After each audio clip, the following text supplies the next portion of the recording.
على خلفية الأحداث التي شهدتها مباراة النهائية. الكاف يفتح تحقيقا عاجلا يدين أحداث النهائي، والفيفا رئيس الفيفا أنفانتينو يقول من غير المقبول مغادرة الملعب، ولا يمكن بأي حال من الأحوال التسامح مع العنف في رياضتنا. المشاهد المؤسفة التي تابعناها جميعا يجب أن تدان، وعلى الاتحاد الإفريقي أن يتخذ الإجراءات المناسبة.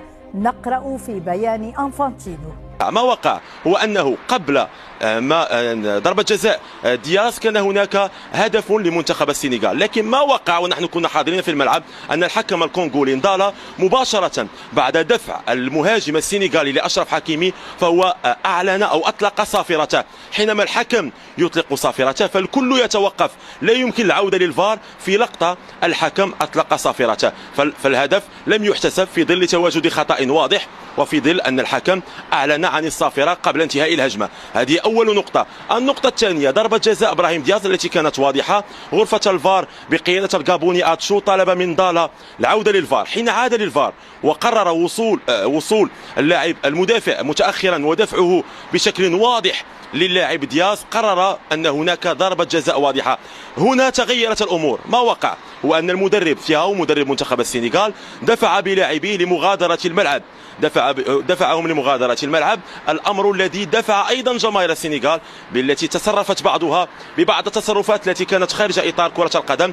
حاولت كما ذكرت اقتحام الملعب، ما تسبب في إصابات لمجموعة من حراس أمن الرياضة في الملعب، لمجموعة من المصورين والإعلاميين الذين كانوا خلف جماهير السنغال، ثم مع تخريب بعض الشاشات التي كانت في المكان المخصص لجماهير السنغال. هذا الأمر دفع اللقاء للتوقف لمدة كبيرة لربع ساعة. اللاعبون رفضوا دخول اللقاء وإكماله، وفي نفس الأمر الجماهير السنغالية، بعض الجماهير السنغالية وصلت اعتداءها على بعض رجال الأمن وأيضا على بعض المصورين. في ظل هذه الظروف تخيلي أنه وسط كل هذه الظروف تم تسديد ضربة جزاء. وسط كل هذه الظروف الأمر ما تسبب في ضياعها ودفع اللقاء لشوط إضافي، ووقع ما وقع. لو قرأت بلاغ الفيفا، بلاغ إنفانتينو، كان واضحا، حدد المسؤولية لدى بعض الجماهير واللاعبين السنغاليين. تمت الإشارة إلى السنغال. سناء، شكرا لك، وسنقف بالتفصيل عند البلاغ أو البيان الذي صدر قبل منتصف النهار عن الكاف. شكرا لك أيوب البصري، كنت معنا مباشرة من الرباط.